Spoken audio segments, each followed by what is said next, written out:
Salut mon alpha, je suis très content de te retrouver aujourd'hui. Aujourd'hui, je vais te donner 6 conseils et habitudes que tout homme devrait avoir dans sa routine. Dans sa routine matinale, bien sûr. Je vais t'en faire une autre sur la routine pour le soir. Réveille-toi, numéro un, réveille-toi le plus tôt possible.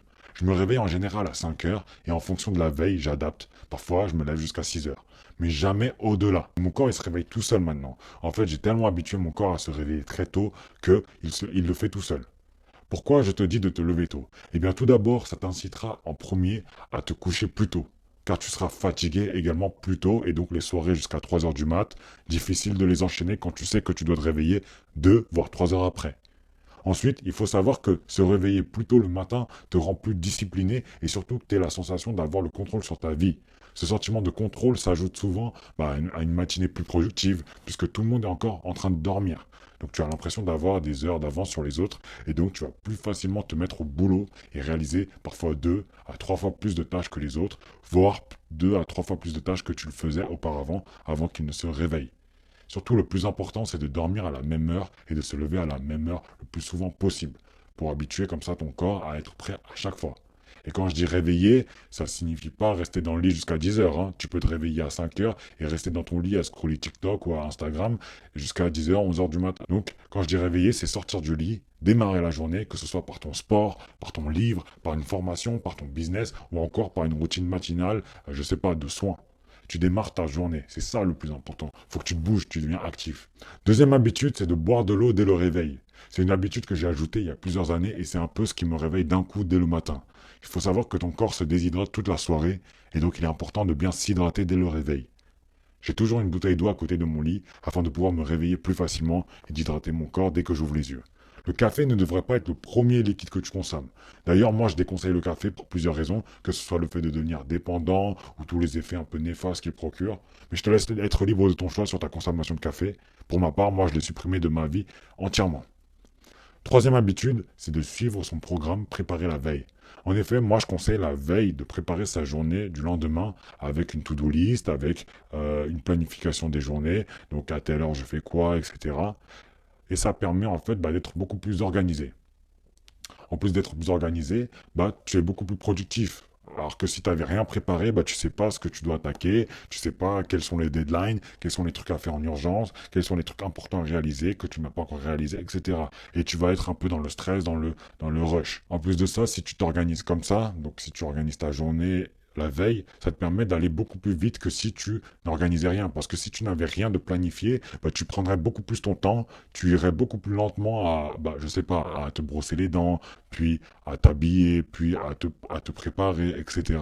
Il faut vraiment que tu accélères, que tu fasses les choses beaucoup plus rapidement et ça te permettra d'économiser beaucoup de temps. Je connais des personnes qui restent sous la douche 45 minutes, pendant 45 minutes, 50 minutes. C'est n'importe quoi. Vous n'allez pas me dire qu'en 10 minutes, en 5 minutes, 10 minutes, vous pouvez pas bien vous doucher. C'est n'importe quoi, c'est des conneries. Et ceux qui me disent que oui, il faut être propre en 5 minutes, c'est pas possible. Vous rigolez ou quoi? Mettez un timer sur 5 minutes et essayez de vous doucher le plus rapidement possible. Certains le font même en 3 minutes. Et franchement, il n'y a aucun rapport avec le fait d'être propre ou non. Quand tu restes 50 minutes sous la douche, me dis pas que tu frottes chaque centimètre, chaque millimètre de ton corps. C'est pas possible, c'est pas vrai. Si tu restes 50 minutes sous la douche, c'est juste que tu es en train de glander, tu es en train de penser à des choses, parce que la douche te rend beaucoup plus créatif. C'est pas du tout ce qu'on cherche. Nous, ce qu'on cherche, c'est l'efficacité. Il faut que tu rentres dans la douche, boum, boum, boum, tu te nettoies. L'objectif de prendre une douche, c'est d'être propre. Donc, boum, tu rentres dans la douche, tu te nettoies, hop, hop, hop, tu te douches, tu prends soin de toi et tu ressors vite, rapidement. C'est les douches militaires qu'il faut faire, c'est pas les douches de flemmard. Quatrième habitude, faire son lit. Et quand je dis faire son lit, je parle aussi d'ouvrir les rideaux, d'ouvrir la fenêtre pour laisser l'air entrer, se mettre dans le mood qui fera en sorte que tu saches que ta journée a démarré, que tu dois tout exploser. Faire son lit, c'est un peu la première tâche que tu vas réaliser au réveil et que tu auras accompli facilement. En plus de ça, ça permet d'avoir une chambre organisée, une chambre assez propre et de ne pas retourner dans son lit pour dormir. Donc important, fais ton lit, comme ça au moins tu es sûr que c'est propre, c'est organisé et tu ne vas pas retourner dormir. Cinquième habitude, faire son sport. Alors celui-là, il est assez variable parce que je sais que beaucoup d'entre vous aiment aussi pratiquer le sport le soir et c'était également mon cas. Sauf qu'avec le temps, j'ai remarqué que le faire dès le matin, ça a été un grand changement dans ma vie. Tout d'abord, je n'avais plus d'excuses. Dès le réveil, j'allais m'entraîner. C'était la seule chose que je devais faire le matin.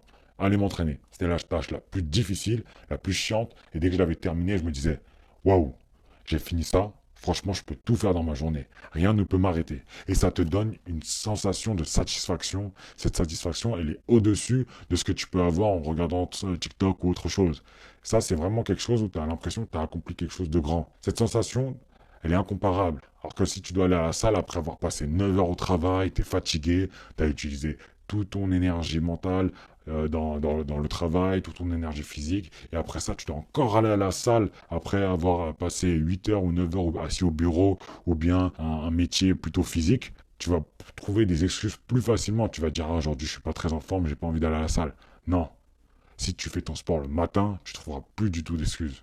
Donc si tu n'as jamais essayé le sport au matin, essaye pendant 30 jours pour voir si au final ça te plaît. Et si ça te plaît pas, bah, tu peux continuer à aller le soir. Mais vraiment, essaye le matin parce que si tu n'essayes pas, tu ne sauras pas si ça te convient. Il m'est arrivé également d'avoir des imprévus le soir. Et comme je fais mon sport le matin, bah, ça n'a pas perturbé mes entraînements. Puisqu'ils étaient déjà faits alors que j'ai des amis qui, eux, bah, par exemple, s'entraînent le soir. Et du coup, ça vient impacter leur entraînement à long terme. Et enfin, dernier conseil, ne touche pas à ton téléphone avant 9 heures du matin. Alors je sais, beaucoup se réveillent avec son téléphone, ou bien la première chose qu'ils pensent au réveil, c'est le téléphone. Normal, tu as envie de savoir qui a aimé ta photo, qui t'a envoyé des messages, etc. Et ça envoie des petits shots de dopamine dans ton cerveau. Sauf que la vérité est que ces messages peuvent attendre. Ce like, tu peux le voir un peu plus tard, ça va rien changer. Surtout si tu as changé tes habitudes et tu te lèves 1 à 3 heures plus tôt, c'est peut-être le moment de garder un peu de temps pour toi et de laisser le monde virtuel et les autres un peu derrière. Si tu t'es levé un peu plus tôt, comme je l'ai conseillé auparavant, c'est pas pour regarder le téléphone jusqu'au réveil habituel. Profite de ce petit temps pour bosser à fond sur toi.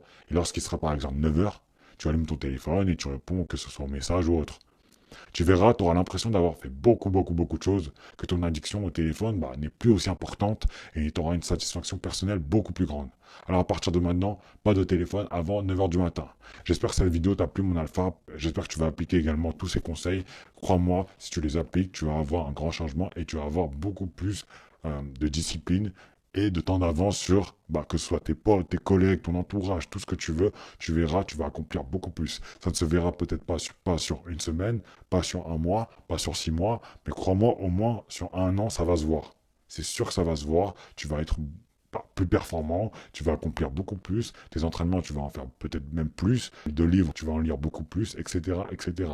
Donc très important, n'hésite pas, continue à appliquer, et c'est ce qui fera que tu réussiras. Le top 1% revient mon alpha.